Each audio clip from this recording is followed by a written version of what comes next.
Explosions reported in the early hours of Thursday at a chemical plant outside of Houston damaged by floodwaters.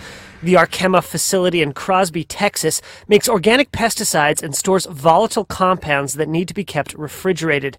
The facility lost power on Sunday. Last night we proactively were able to evacuate about a 1.5-mile radius around the Arkema chemical plant, for example, to make sure people were safe in anticipation of any problems. 2 blasts were reported on Thursday, and a sheriff's deputy taken to hospital after inhaling fumes. In a statement, the company saying authorities agreed the best course of action is to let any chemical fires burn out. Meanwhile, Houston's fire and rescue workers face a much larger task. After days of desperately trying to rescue Houston residents trapped or fleeing floodwater, on Thursday, the city's fire department will begin a block-by-block search, hoping to find anyone left alive and to get a tally of the dead. The street's likely to remain flooded for days and possibly weeks as the U.S. Army Corps of Engineers continues to release water from the city's reservoirs to prevent undue pressure on dams and spillways.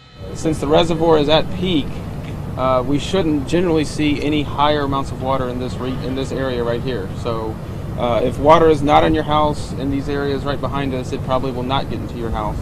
The storm forced 32,000 people into shelters since it came ashore Friday.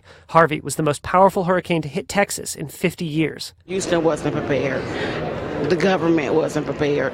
The mayor wasn't prepared. A Reuters survey of satellite imagery and property showing $23 billion worth of property affected in just 2 counties around Houston.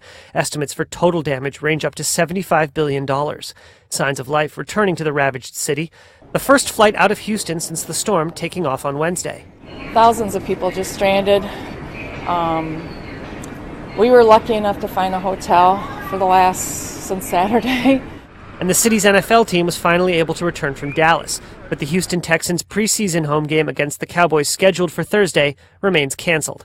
You know, football is important, and we're going to get back to football here pretty soon. There's no doubt about that, but right now, family's a priority.